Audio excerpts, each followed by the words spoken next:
Hi, everyone. I think it's a few minutes past noon, so we will get started. I think it's probably definitely the most exciting event in my year and a half career at this lab. And thank you, Lisa, for bringing this to all of you in person here, as well as many joining virtually. So the LLESA author series is excited to host this presentation by Dan Steininger, a former Lego, I'm just going to call you Dan, a Lego master builder who loves to share his passion for the brick. Today's talk is being recorded and live streamed to our virtual guests.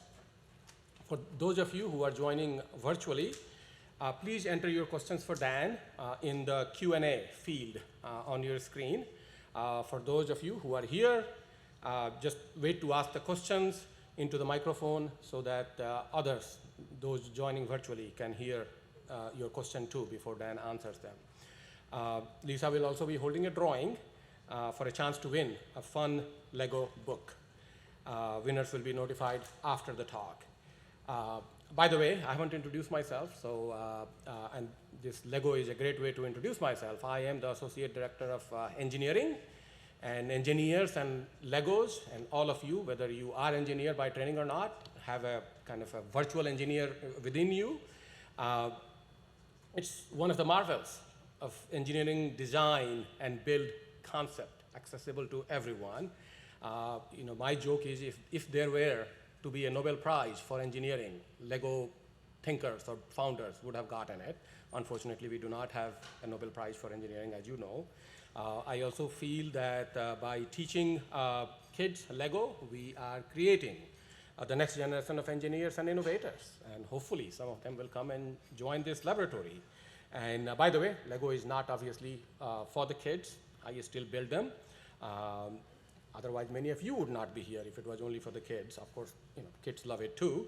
And just kind of my engineering perspective, I would rather hold my retreat for my directorate at Legoland rather than a Disney resort. And I'm sure a lot of you would just love it.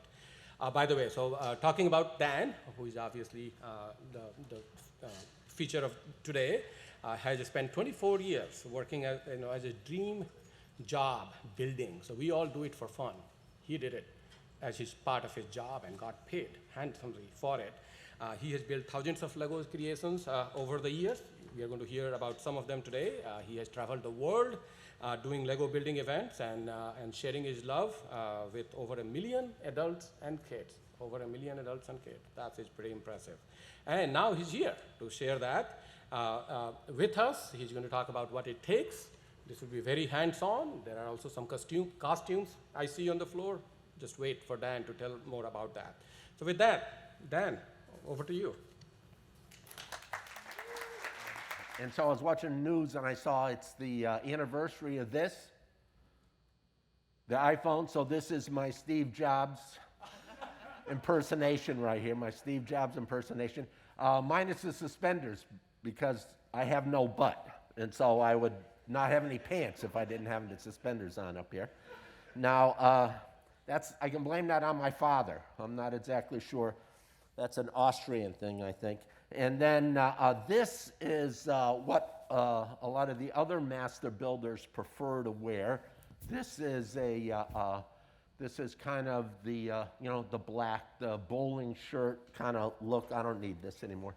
Bowling shirt kind of look, and it is it's got the bricks on the back. That's nice. And then I also have because just in case some sympathy is needed for me. For those who can't see, that's a Celtics hat I'm wearing. Yes, I've been a fan for all my life, Celtics fan. I was, and then this, I came up with this. This was not my idea, but a former boss, she had said to me, you've heard that Bill Nye, the science guy, and she thought that master builder should have some type of a lab jacket. And so I designed these years ago. And it's funny because coming into event. We are welcoming all the kids and adults coming into the event, and one of the kids come running up and he says, "Look, Mom, they have clowns." And so, so here we go. That, by the way, is a creation. I didn't put a brick on that one. That one was just built the beginning of this year, and that went to Toy Fair in New York, and that was actually on display for the Today Show. So I left Lego at the end of 17, kind of semi-retired, and then I worked even more over the next year and a half until COVID. COVID hit, and then Lego stopped all its interaction with the public on events and stuff like that. Let me see if I can get this slide to change. My name is Dan, yes, and there's some brick there. That isn't real Lego brick, isn't that a shame? Because it doesn't have Lego written on top of the studs. In Denmark, those would be called kanabs. That has Lego written right on there. Doesn't look like any of you would remember, but I was on a TV show called 9 to 5. You can ask your parents about it. That's where I met my wife out in Los Angeles, and I was on a TV show called, so that's Rachel Dennison, who's Dolly Parton's real-life sister. I played her love interest, Hank, on a TV show, and that's Marita Moreno. I can't remember her name, but there was a movie, 9 to 5, working 9 to, and this was a TV show spinoff that kind of went, and I actually, the episode I was on was the last one that ever aired, so I can say I canceled the show. There I am. That is back in 82, 80 or 82. That was the talent agency that I was represented by. And luckily, I met my wife and I looked like that. Because as you can tell, stuff changes. And here's also another version of me. There I am. I was a professional clown for almost 25 years. And in this one, I'm holding, that's my grandson Chase there. And I'm holding, and I don't know whether it's probably just me, but I find it entertaining or funny that we're both wearing bibs. Dan Steininger, Massive Builder. Who knows who that character is? The kids will know. Who is it? Emmett, that's right. And so, everything is awesome. And so that's the movie, Everything is Awesome. So I am the real life Emmett. So, so when I worked for Lego, there was different years, there were different numbers. I think it was the most, it was 5. There were 5 master builders that worked for the Lego company at one point. That was the maximum there were. Now, I was explaining it to Colin earlier. The parks, Legoland parks, they have master builders there. But the parks are owned by Merlin, which is Madame Tussauds Wax Museum, and they have mini golf parks and stuff like that. Lego does own a part of it, but they are owned mainly by Merlin, and they don't have the same job description that the master builders. They do a great job. They repair the models that are in the parks. I design and build models that go on display all over the world. And so this right here, this is from the movie, the Lego movie. And so that's Colin Farrell, and I can't remember the young actor's name, but all those buildings in the background, we built those in Enfield, Connecticut. So that's where I worked for almost 25 years, Enfield, Connecticut. And so we built those buildings for the movie, and we shipped those with Paul Shawn, who was also a master builder, out to Hollywood. And it took them 3.5 weeks to film. So it's an animated movie. But the last 10 minutes, if you're familiar with it, it takes place in the basement here. And so those, it took 3.5 weeks to film that 10-minute segment. And so we built all those in there. I don't know why, that's my name. Master Builder. So the big thing is that people think master builders design the sets. We do not design the sets. We design and build big models that go on display. The folks who design the sets have more of a background of some of you, a little more engineering architecture, because those are more the skills that you need for this type of stuff. What I do is I have an art background, so mine is more sculpting, okay? So, and the set design is all done in Denmark, which is the home of Lego, which is way on the other side of Boston. Now this, who knows who they are? Star Wars fans? Oh yeah, we got some, yes. So, so those are life-size. Those are life-size models. So what we use is a program called Maya, which is Maya or Pozo. Maya is a 3D modeling program.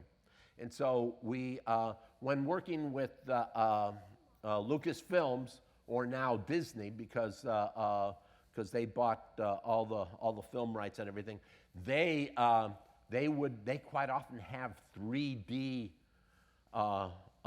capability. So they send us a 3D file. We import that still into Poser, create that, and then we import that into another program called Lego Brick Builder, which is not available to the public.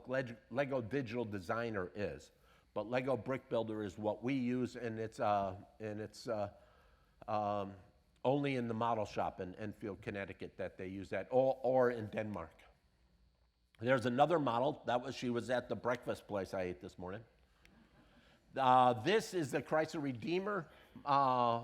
That's a model of the statue down in Brazil. So in 2016, for the Olympics down there, I was asked to create a model for the Olympics down there, and so we did the city of Rio. And so this model is, it's in meters, it's around 15 feet by 19 feet square, and there's just short, I should have put a few more in there, just short of 1 million Lego pieces in there.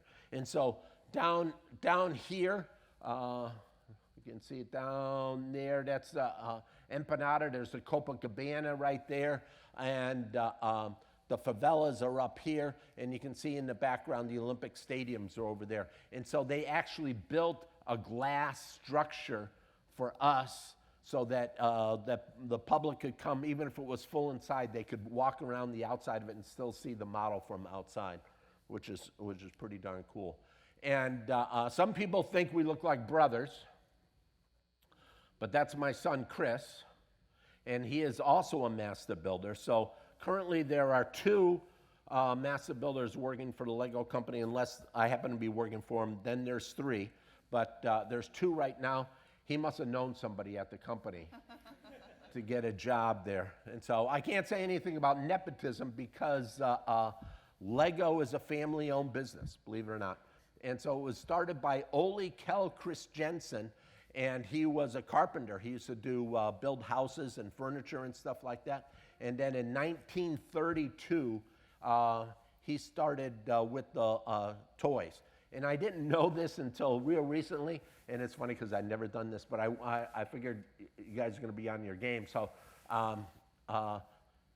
it started because he was producing a little model. In art terms, it would be called a maquette of his furniture. So he would build tiny furniture first, and then they would produce the larger scale version. But people were really excited by the maquettes, the small furniture and stuff. And so he started selling the small furniture, and that turned into toys. So Lego started in 1932, and the name Lego comes from 2 words, play well. And so legat, and so he kind of stuck 2 words together that mean play well, and it came up with Lego. What he didn't know, that's Ole Kjell didn't know, was that in Greek or Latin, and this is totally by luck, it means to assemble or to put together. Wow. Isn't that's like, woo! And so this is in the offices in the factory in Enfield, Connecticut. So I live in Massachusetts. It was about a half-hour commute for me with no traffic. So I used to like getting in there early and try to leave early too. And so that's Lightning McQueen. This is kind of an interesting model because another master builder was responsible for this model, and he got to the beginning of the windshield, and you can see, I don't know, right about there, there's a tiny little gap. I don't know if you can see it or not. There's a tiny little gap there, and he was frying his brain. He couldn't figure out, he couldn't get it all to match up anymore. It was beating him. So the boss asked me to take over the project, and I counted the studs front to back, side to side, front to back, side to side. And finally I realized he was off. The model was off by one stud in the front of the model to the back of the model. So they'd been forcing it because the sides to side have to match up. And so they had been forcing it, and eventually it wouldn't do it anymore when they started to go close in the model. And so I had to put a zipper.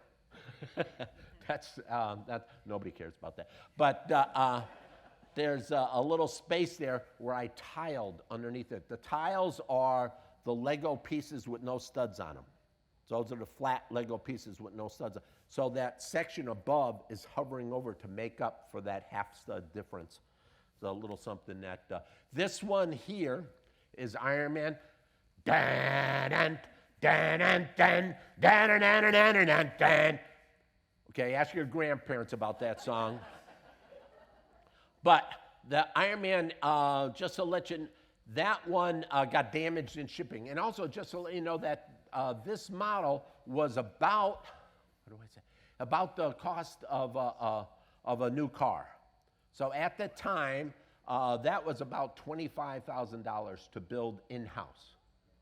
That was about 25, that's life size. He's about 6'4", I think, 6'3". And that lit up in the center and on his hands, and his eyes lit up. And he got damaged in shipping. And so he got sent back to Enfield, and I was asked to fix him. And it's kind of fun because I chisel and saw and pliers, because all our Lego models that travel are all glued together, one piece at a time. We don't spray them at the end, or we put the glue on, and it's a solvent. It actually melts the ABS plastic.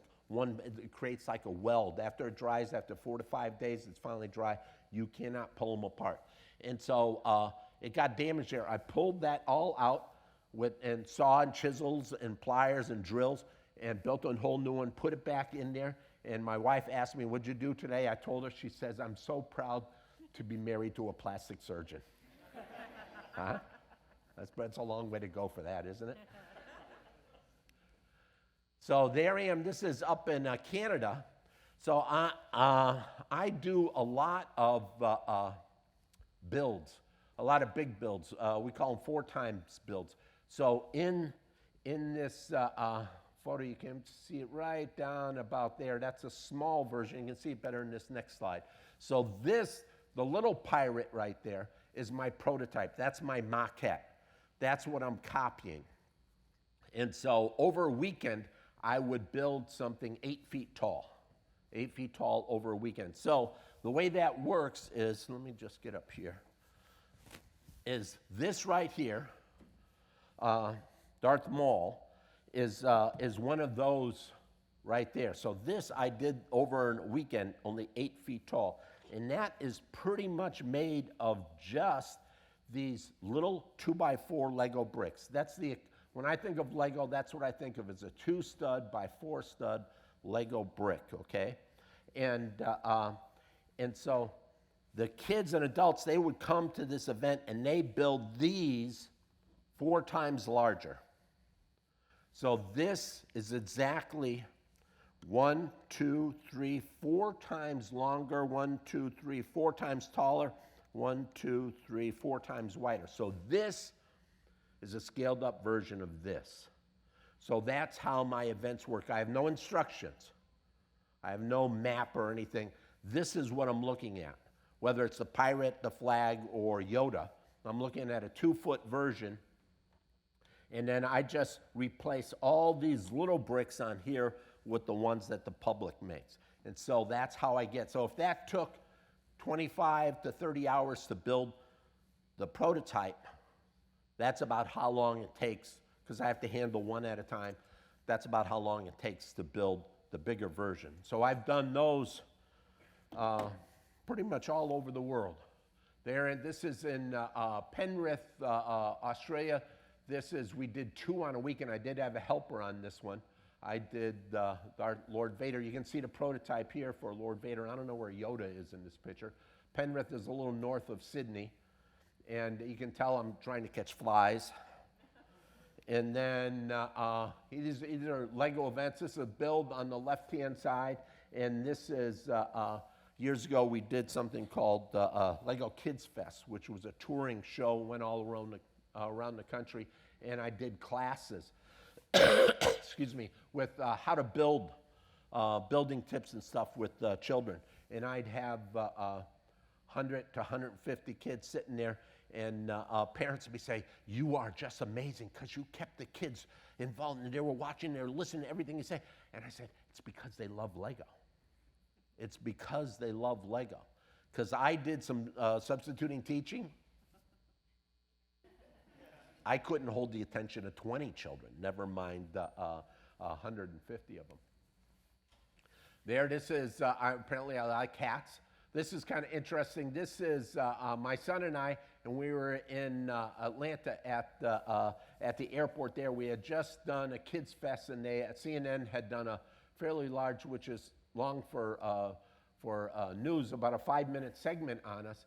And we're walking in the airport, and my son says, "Look, we're on the monitor." And so I took a picture of us on the monitor, and then I went over and stood next to it. Nobody noticed me. Nobody cared. Nobody noticed me. We are in Malaysia, or we're in Australia again. And that's the Millennium Falcon. So that's the same type of thing. That's a larger model. That one's 12 by 16. So there's the prototype. You can see it over on the table right over there. You can see the prototype there. And so that's 3 feet by 2 feet, I think, whatever it was there. And so we had just finished that. But that lit up in the back, so that was huge. That's about 5,000 people. That's why we need two master builders for that one. This is in Madison Square Park in New York City. And it's just in front of the Flatiron Building, the iconic Flatiron Building in New York City. And we were building the Statue of Liberty, and we had to rent a cherry picker because it was the models are going to be 20 feet tall. And this bottom section down here, that big gray section, that's all Duplo. You know, Duplo is the fat ones you can't shove up your nose and you can't swallow them. And so those are all made of 4 times, again, they're big, 4 times blocks of Duplo. And then they had steel, and it was funny because we had to deal with the architect/engineer, New York City's person who had to check everything to get certification so that we could do the model in the park. And he's like, "I looked at your plans, and I see what you're doing, and I have no clue." He says, "I basically have to, say that you're the expert." We can see it's got steel in it. Those are 3.5 inches by 3.5 inches sleeve steel posts that go up to it because in case there was a wind or something, or if out here, if something other tragedy or whatever was to happen, that the thing wouldn't fall apart and land on anybody. That was kind of, and it goes right down to that steel plate. They also had at that event that if you were to give $1 to a local charity in that area, you could build a flower out of Lego, and it was a hit.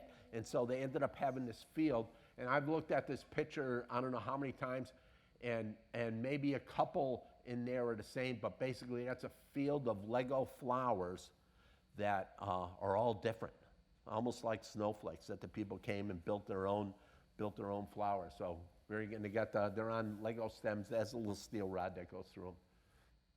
And this is that child that I was holding early on when I was in the clown costume there. And we're gluing that's Chase. He's 10 years old now. But we're gluing the light at the top of the torch. And there it is up there with the Empire State Building in the background. Very cool project. So that's 20 feet tall when it was all done. And so we'll do that, and then over a weekend. This one was actually a 4-day event. We built that one, and then we leave, and then other people come in and take it all apart. So that one's not glued. This is also, there I am on the right there. That's at the Rockefeller Center, you know, where they have the ice skating rink and everything in New York City. And so they put a Lego store there. And so that one there is 15 and a half feet tall to the top of the stem there, and it's about 10 feet wide at its widest.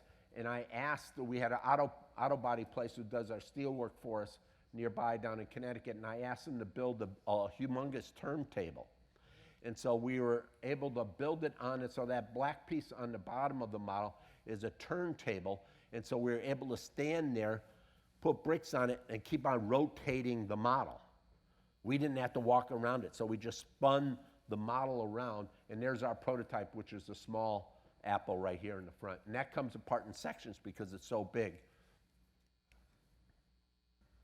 Okay, now, hopefully I've answered some questions, but we're going to open it up to questions, and I got some other stuff we're going to do here. Yes, I'm sorry. She's coming up with the mic.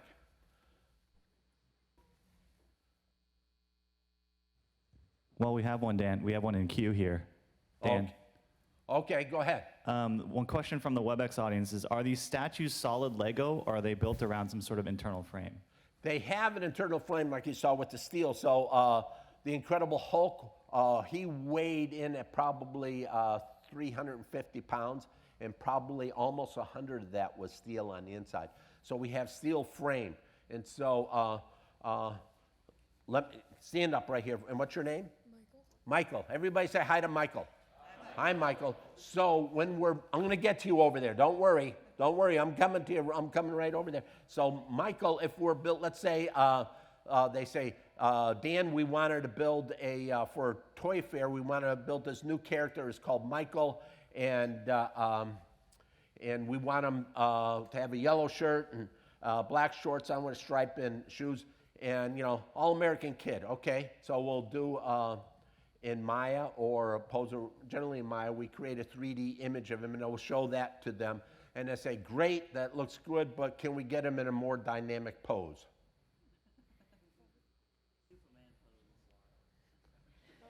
Not your hands are not. This is not it. Come with something. Give me flying like you're Superman, or pulling a bow and arrow or something. Oh yeah. Yes. Okay, no, you got to stay there. Don't worry, it's only an hour show. Stay right like that. There you go. So now we give them that pose, and they love it. And so then we take that 3D image and import that into the Lego program. That changes him all into Lego. There's some time there. It has to change it to get the face, or maybe a separate file for the face, the detail in the face and stuff like that.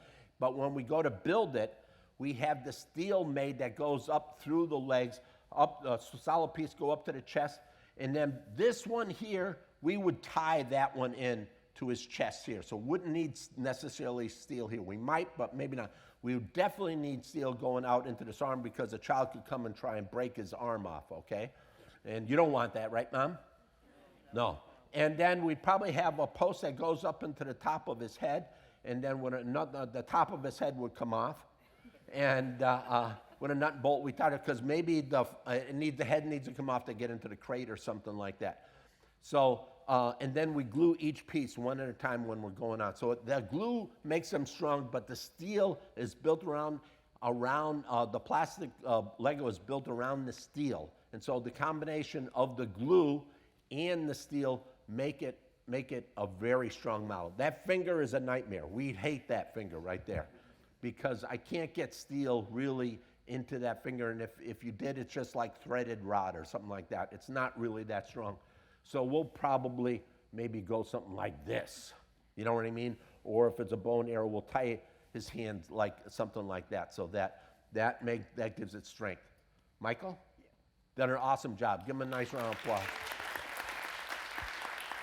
Hope that answers your question. Yes? That was kind of like my question. Okay, Michael, back up again.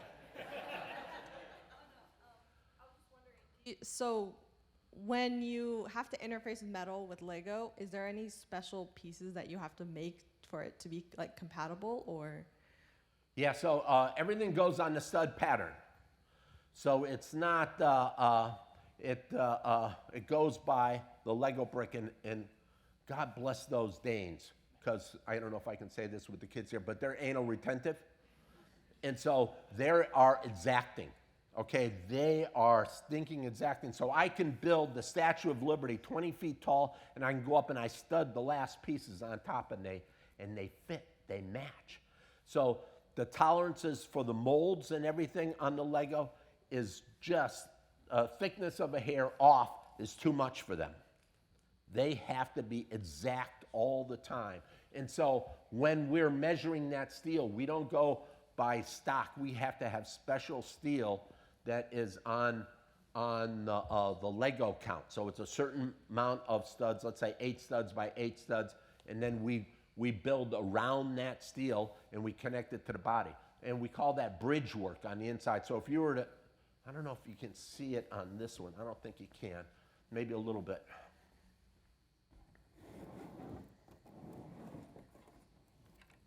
We call that bridge work. Now in this one here, I use this as, this is called a compression model.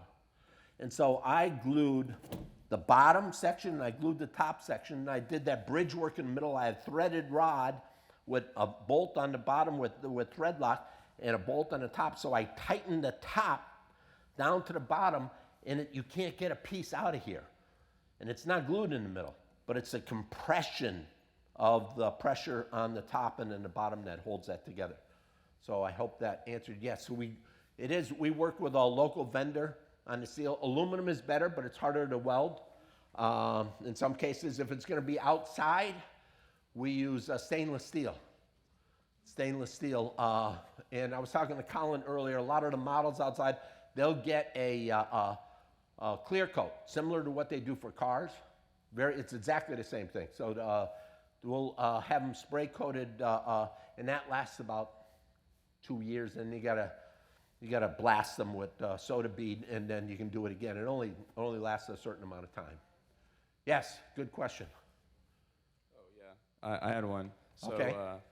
What's your name? Eric. My name is Eric. Okay. So what's the road to becoming a master builder like? Like, how do you go about that? I know you started as a clown. $100 bill in this pocket right here. I'm just wondering when you decided you wanted to become one, or like how that kind of went. So it's there is no Lego school of master buildery, and so most of the folks are fans of Lego, who built with Lego, but you have to come in and you start as they start them as temps now, and you start as a model gluer trainee, and then if you make it through that process, because the whole glue thing, it's just that glue throws them off, and they get it on their fingers, and it's all over the model, and it's a nightmare. So just handling that glue bottle, and then understanding the pattern of how we build. And that's one of the things. If they're not doing a good job, somebody reflects on me, because I trained hundreds of model builders over the years. And so that's another part of it. So, but if you're looking to what you need, you're looking at Maya, Posa 3D images when you're in college and stuff like that. And Lego made an exception for me, but after me, they said everybody's got to be smart and good grades, okay? And so, and then you have to have a passion for the brick. And you kind of have to understand how the brick works. And for whatever reason, I got a little bit from my father. My father was very mechanically wired, and so he understood how stuff fit together in space, and so I got a little of that from my father, but that is also some. And then for a master builder doing what I do, art classes, mainly sculpting. The painting's okay, we do murals all the time with Lego, but sculpting is more of it. And then if you want to design the sets, that's more engineering, architecture that are very helpful. Yes? Who designs What's your name? Me? Yeah. Tess. Tess. Okay. Who designs the unique models at stores? Because like I know at New York, there's a snake going throughout the store, and there's also a miniature version of the Macy's Thanksgiving Parade. Yes. Miniature version of the Thanksgiving Day Parade.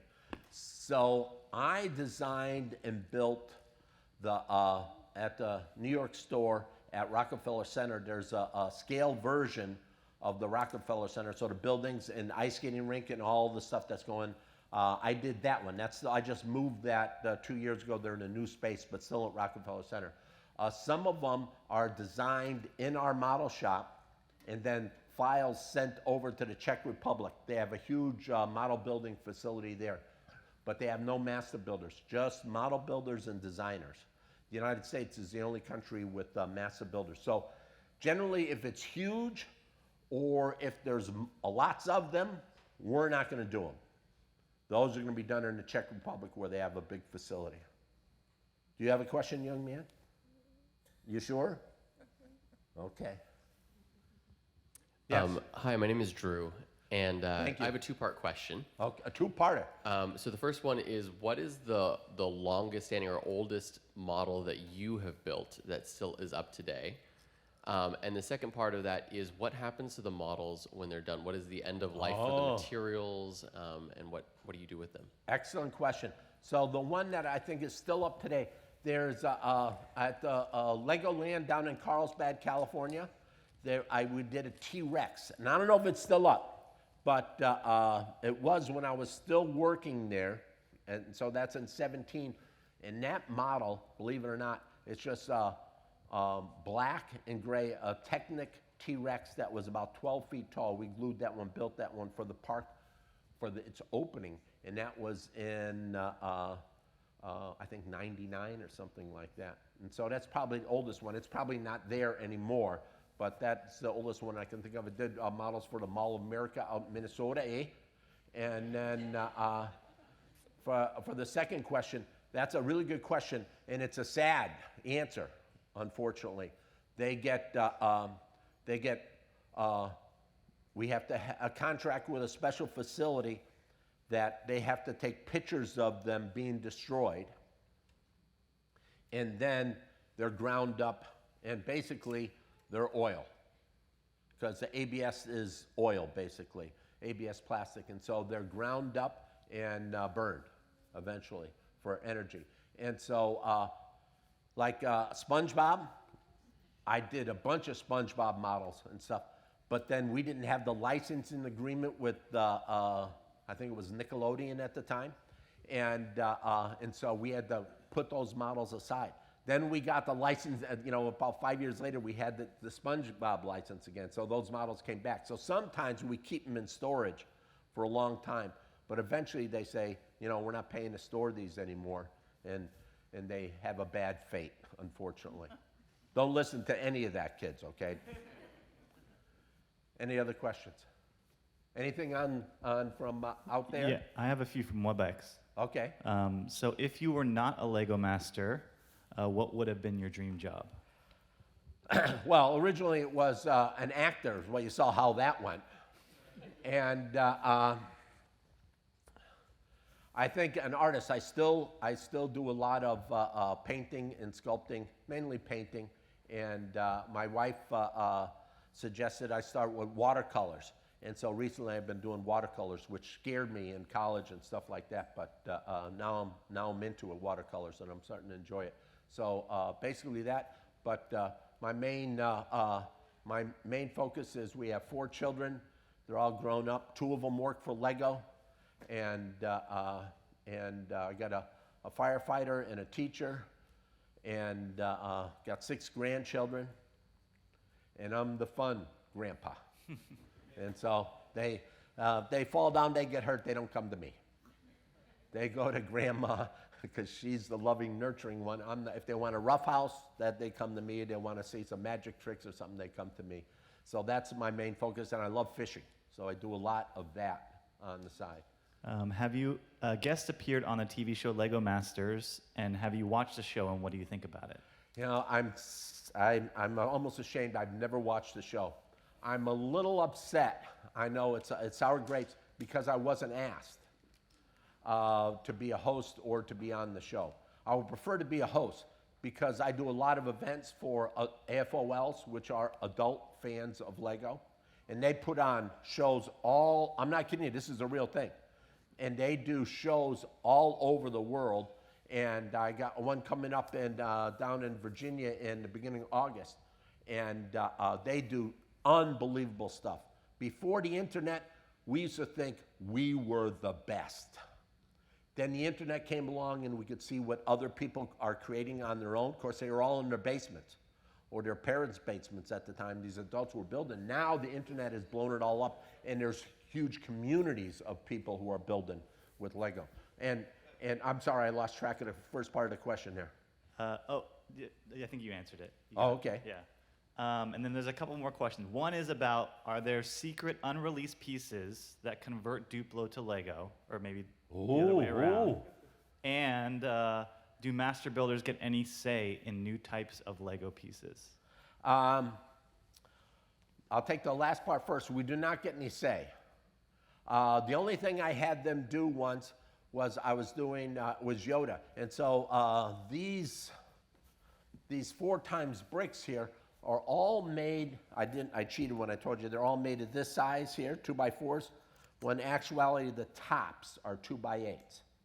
And so Lego says the rule is we can only build the models we have with available pieces. So they have to be in the line, they have to be in the sets, because we don't want the kids to see a model, oh, look at, they're using that piece, how come I can't get it? So they have to be in the line. So stuff comes and goes. And so the sand green for Yoda, there's this particular color, sand green for Yoda, they didn't have any stinking 2x8s. And otherwise they'd be all hollow on the top. And if you're in the second floor of a mall or something, looking down, you'll see all these holes in the top of Yoda. And so I asked them, and I got a one-time thing for them to mold me 2x8s so that they could build the bricks with lids on them. And so that's the only time. And then as far as special pieces, the only ones that do that are designers. So this was years ago. It costs about $250,000 for a new mold. So $250,000 for a new mold for a new piece. And so they have a team that actually looks at your design and says, oh, this is, they'll do something on a laser printer, and they'll do this special piece, and they'll say, yeah, we want this. And they're there, well, how come you're not using a Hassetter? How come you're not using this hinge brick? How come you're not doing, because of that cost that goes into a new piece. And so generally, that's the designers in Denmark. And I've only done a couple sets that were for store openings that have been made into sets. That was up in Sacramento, I did a train for the store opening there, and I did the Liberty Bell for a store opening in King of Prussia in Pennsylvania. And so mainly all 99 and 9/10 are all done in Denmark, are the designs, and those are the ones who get appreciated. They allowed to make new pieces, yes. And I have one more here. How do you assess the structural integrity of a piece before beginning construction for things like overhang, balance, weight distribution? Yeah, there, I think just time. So, because I've been doing it for so long. And so I know if there's an overhang over, let's say the part of his chin here, that steps out about 20 studs. So I know that when I'm building the 8-foot version, I'm going to have this huge plated section. It's all Lego, and it's glued, and I'll put that on when I get up to that point. Put that on and hammer that down, because I know the weight of the model itself being on that, it's not going to sustain that much weight hanging out that far. Same thing with Michael's arm coming out here. It's held by glue and the steel inside it, but when I'm doing these events that are pretty much non-glued, all the pieces that the public give, I have to cheat. There's certain sections that I'll have glued sections even on those, where is it, on Yoda doesn't, R2-D2 was excellent because he's kind of round, and I needed to have big glued sections from the top to hold that together. And same thing in the top of his head. I'd have a big glued section because it's too far to go across with the unglued ones. They'd start falling into the top of his head. What is your favorite Lego set and series? Oh, a Creator, the Software Camel, a little plane. It's an old one.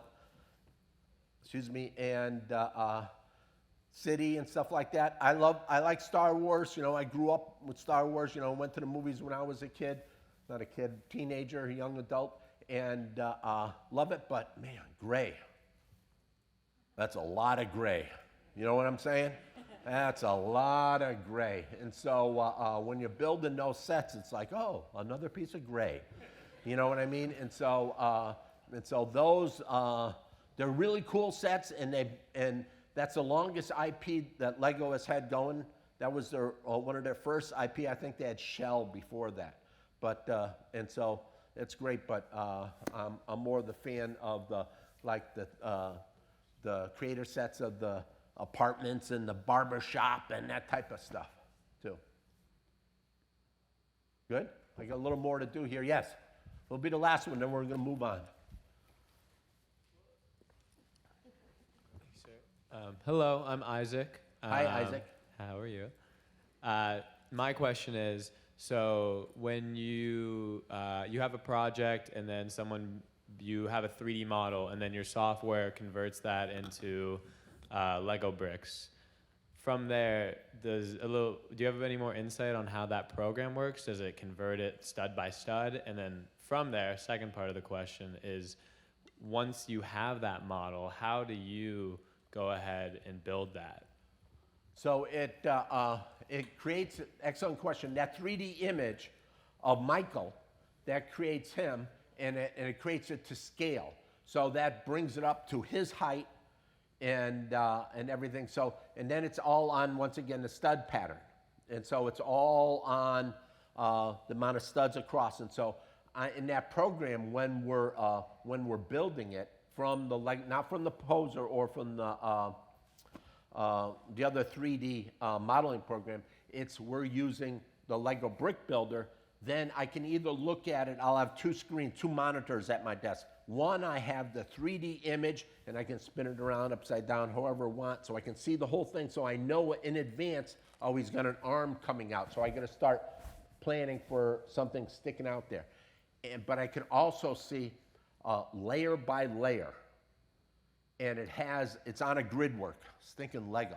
It's on a grid work, and if it's he's 43 studs by 18 studs, I have that, and I can go down to one layer. I can do 5 layers of it. I can see just that layer. And so what it is, it's a lot of counting. And so I just make sure, and we always start the models on base plates, which are the Lego plates that have no tubes on the bottom. They're just flat, and like a 32 stud by a 32 stud, or bigger ones are 15 inches by 15 inches. But that's what we build. Everything's on a grid. So we know that everything, and then for his face, there'll be a separate file that I bring in for that, and I'll just have, because that has specialty pieces in it. He's all gonna be brick and plate. Some of them have a plate file. Plates, 3 plates equal the height of the brick. They're the skinny ones, okay? And it's stinking exact. It's exact. That's how you get to build something so huge and it all studs together. So that's a little bit more how that, if you ever seen Lego Digital Designer, it's like that, only on steroids.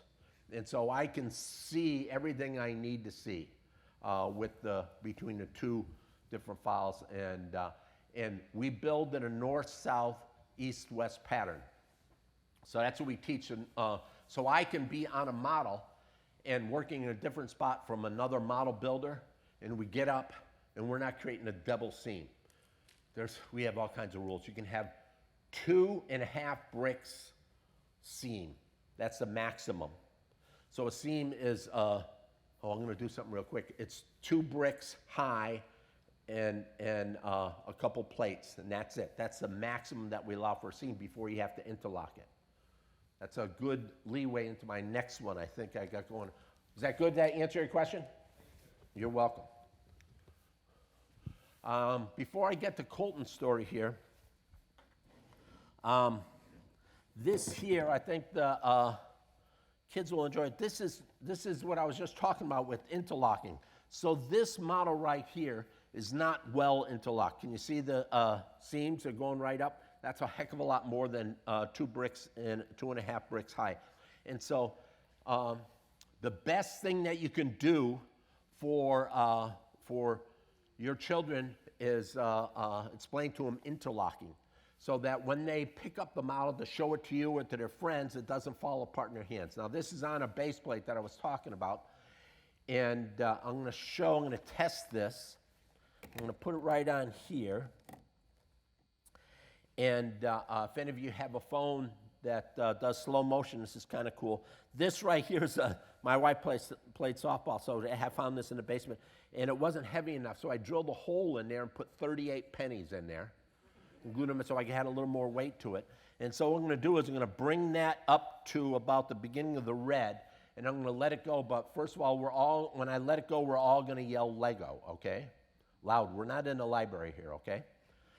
Are we ready? Count with me now. 1, 2, 3, Lego! So that is the non-interlocked version, okay? This one here, same thing, 1 stud thick, but can you see the difference? It's all interlocked. It's all interlocked. So then,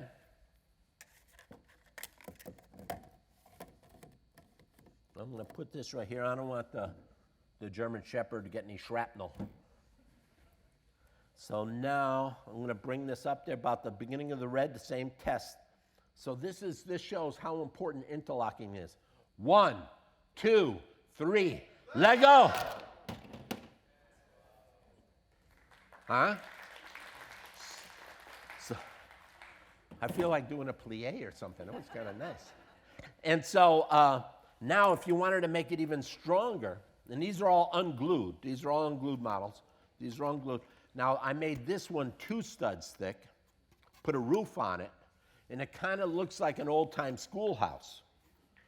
But we don't want to wreck the schoolhouse, do we? Because then there'd be no school. That's the answer I was looking for, wreck it. Okay. Now, on this one here, do you want me to start from here? No. Higher? Yeah. Here? No. Higher? Come on, I can't hear you. You want to go all the way to the top? Yeah. All the way to the top. Count with me now. 1, 2, 3, Lego.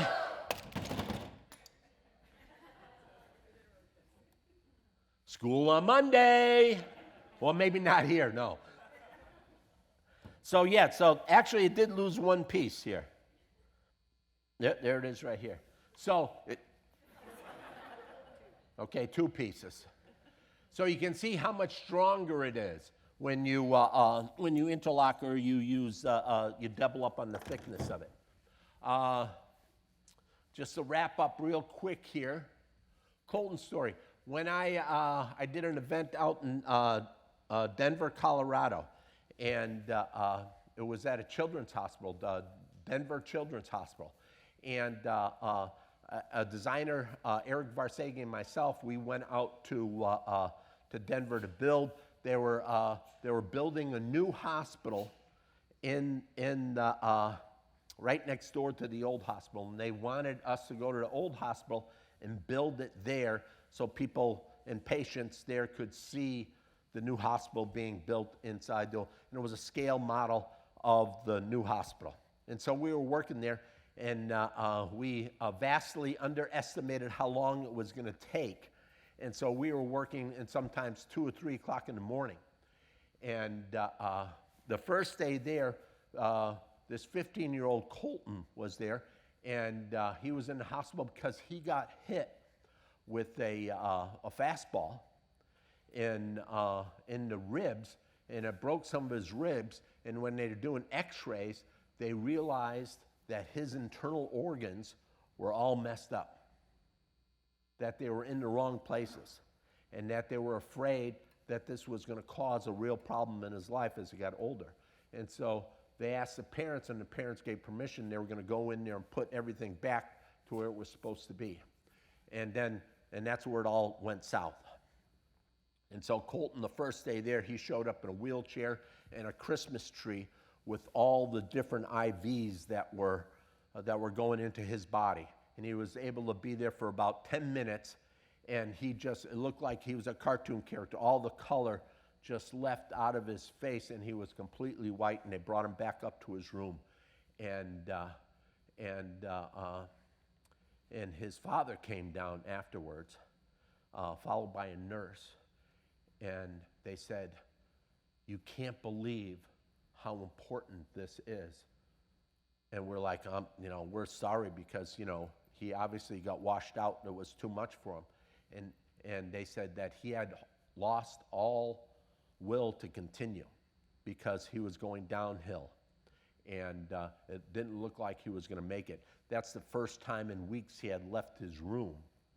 And because of the pain medicine and the medications that he's on, and just his general infections and everything that he had going on, it did not look good. And they said, Lego has got him out of his room.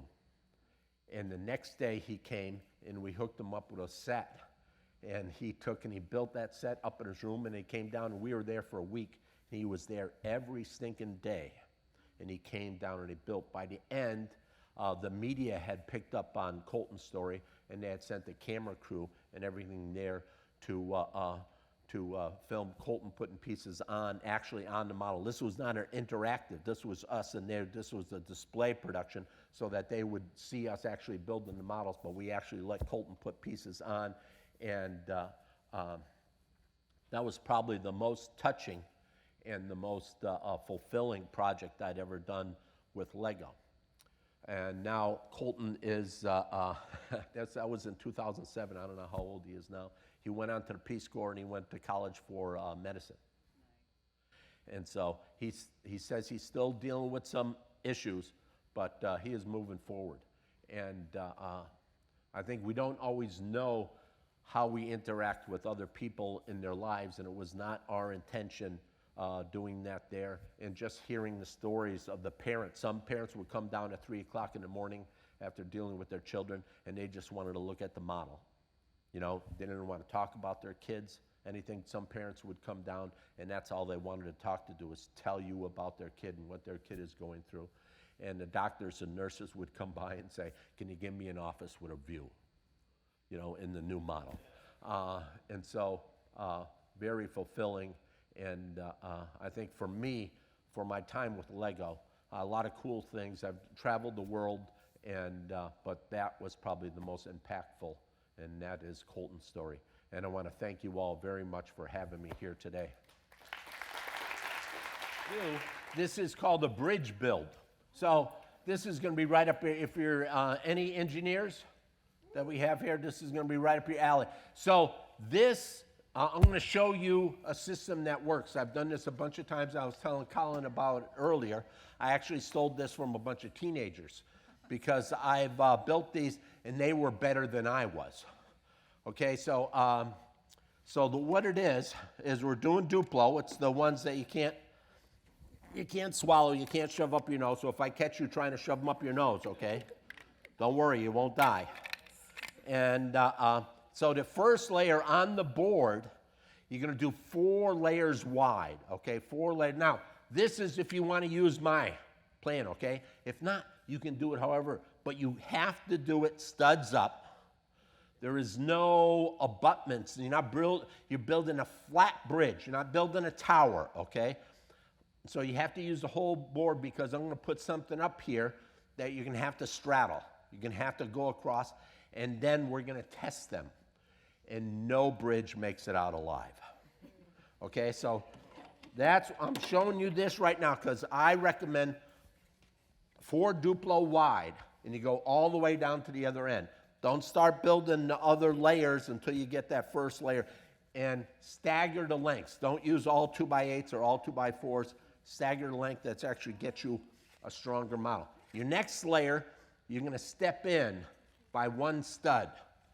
all the way around. Can you see it? So you step it in one side. So if you were a little Lego minifigure, you could walk around the whole edge there, okay? So first layer, 4 wide. Second layer, 3 wide. Everybody forgets to step in on the ends, too. So remember that if you're doing my pattern. Then the next layer, you're going to go back to 4 wide again.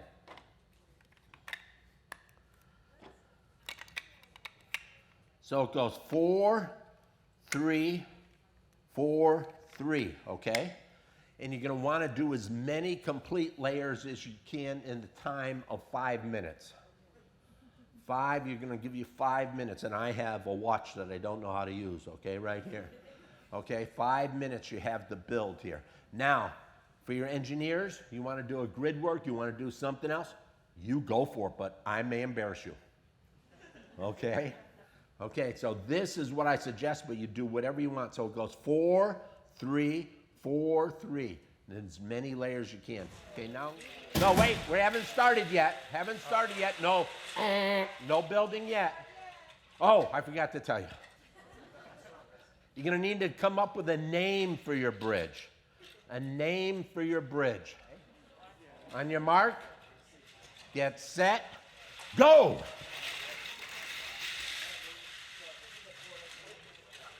You're already down to 4 minutes. You're already down to 4 minutes. Come on, let's go. Got 2 minutes. Got 2 minutes here. 30 seconds. 10, 9, 8, 7, 6, 5, 4, 3, 2, 1. And right over in the front, right over here. No falling off the edge.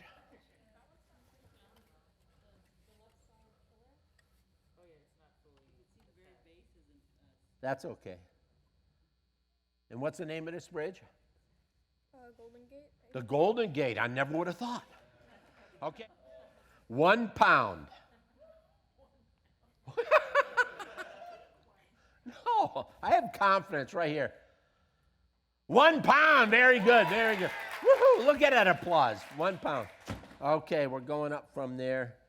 Let's see. 10 pounds. 20 pounds. 30, 30, 30.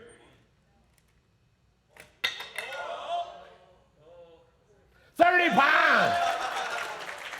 It's shedding a little, shedding. Oh, I see some impending doom happening here. The Golden Gate. Okay, wait, I don't normally do this, but I'm going to go for it early because I have the utmost confidence in this bridge. 30 pounds and a roll of toilet paper. And this is 1,000 sheets. I want you all to know that. Single ply. Oh, yeah, it's all.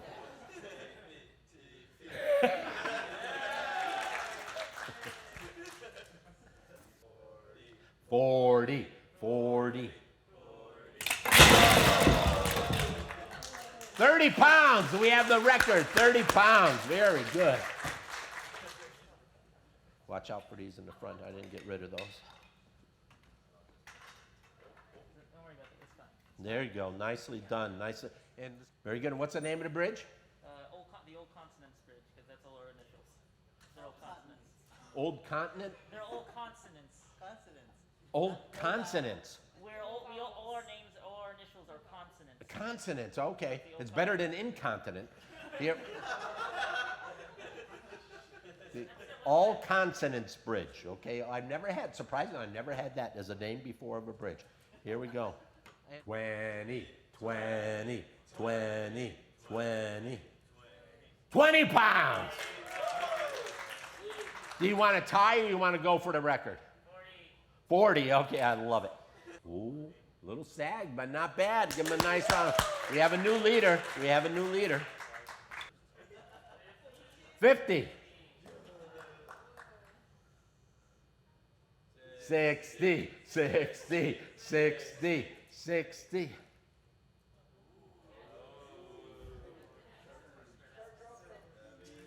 70. Oh my goodness.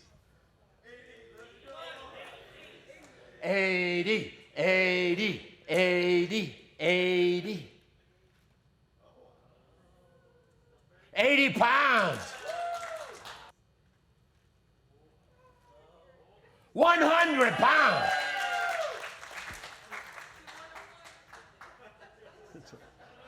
I heard a lot of confidence there, Michael. Very. He said 101. 101, yes. 110. 110.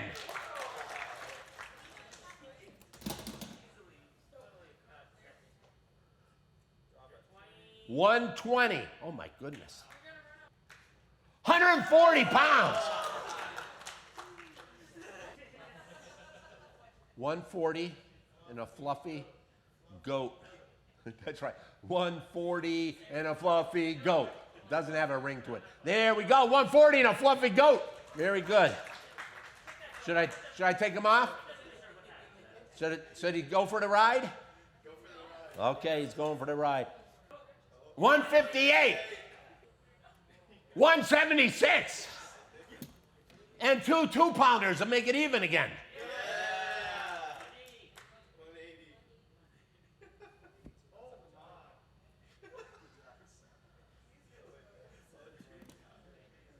185.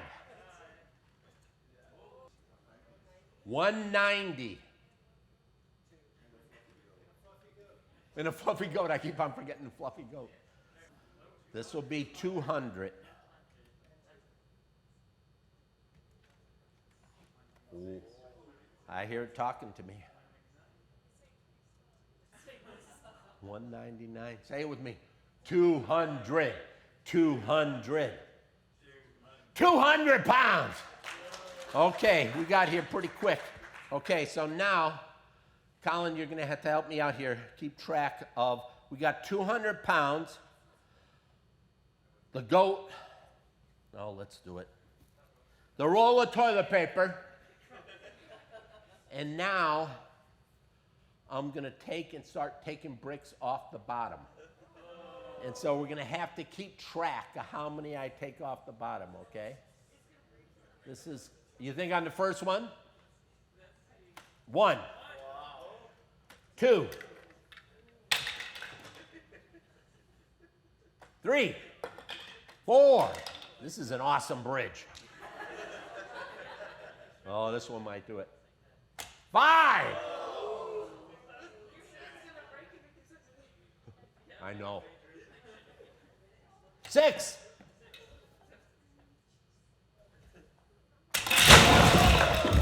6 bricks and 200 pounds of fluffy goat and a roll of 1,000 sheet toilet paper. There's a snow scoop, a snow shovel right over there, Colin, if you want to use that. And what's the name of this fine bridge? Dark with a T. Dark with a T? Dark with a T. Dark with a T. Yeah. Start with 40, 40, 40. That was doing a little, that looks like the hammock in the backyard. 60, 60.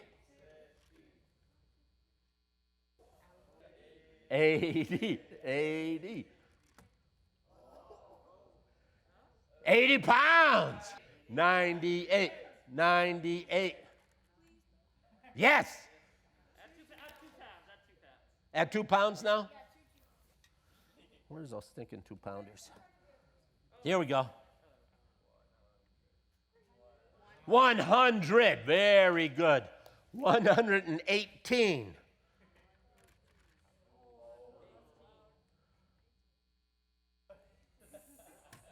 Ooh, a little settling there. 118 pounds. 130. 140. Wow, these bridges are excellent. I'm not doing engineers ever again. 150. That one was talking. 160.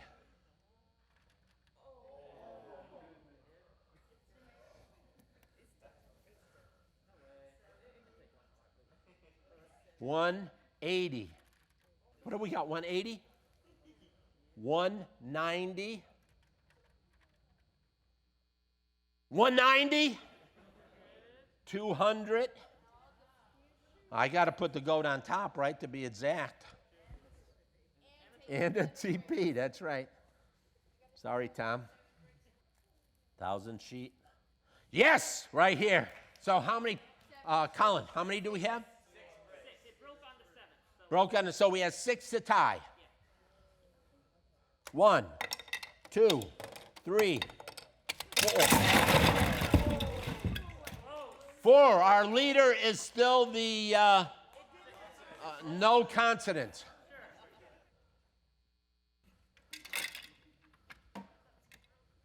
Okay, what's the name of the bridge? Seam City. Bean City? Seam. Oh, Seam. I thought we were going with the incontinence theme. Seam City. Seam City Bridge.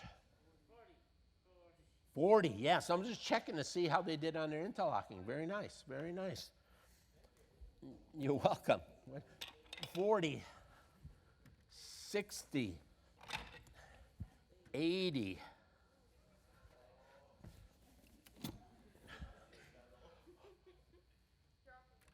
100. Yes. 120. 138. 138. 158.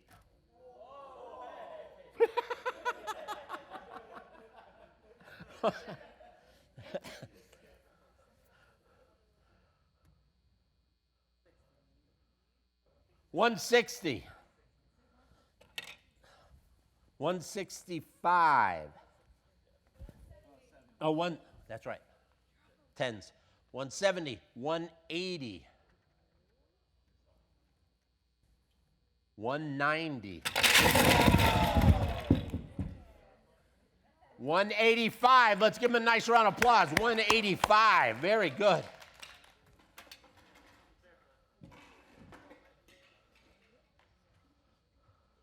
Woohoo! And what's the name of the bridge?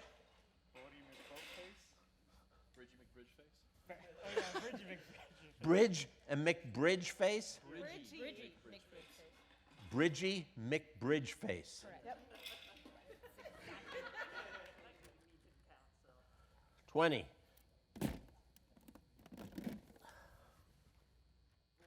40. Got a little lopsidedness here. 60. Say it with me now. 80, 80, 80.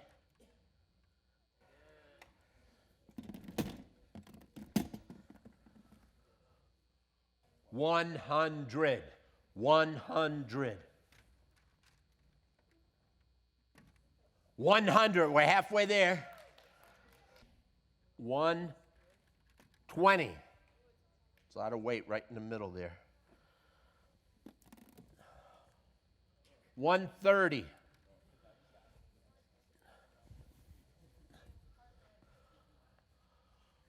140.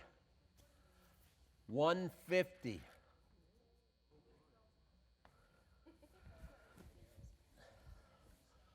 160. 170. 180. 190. Can you hear it down there? 199. Where's that 1 pounder go? 200.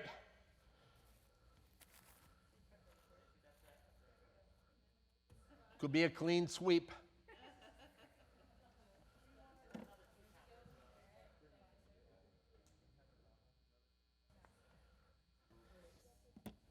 For the tie, am I correct? With no bricks removed.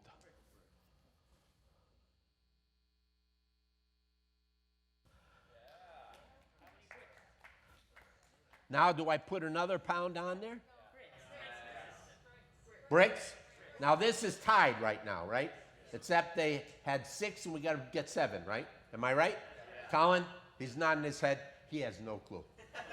But he's nodding his head like all people of importance. He's giving a directive. There you go. Okay. 1, 2, 3, 4, 5. Could be the 1. 6. How many came down? One, only one came down? Sounded like more than one. Oh, I got one, a clinger. Right down. Luckily, we got toilet paper right there.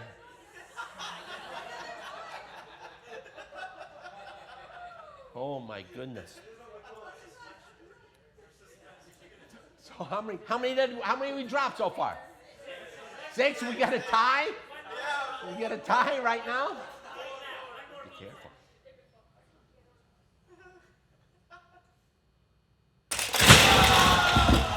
Who would have thought it? Let's give him a nice round of applause. Woo! Very good. Thank you all. You did an awesome job. Thank you all. Thank you for having me. Let go. Woohoo! Nice job. It wasn't me. It was the teenagers I learned from. 350 pounds. 350 pounds. And I eventually had to start pulling some bricks off underneath. But it got to 200. I ran out of weights. And I had Lego Mike, this buddy of mine who did the events with me, he weighed 200 pounds. I had him sit on it. And then all the people, the building spots, we had pads, big round carpeted pads, 1 through 6 of the different building stations. So I took all the pads, I stuck them underneath the bridge, and so that he would have a softer landing. And then I put another 150 pounds on his lap. His was, their bridge was 7 layers thick.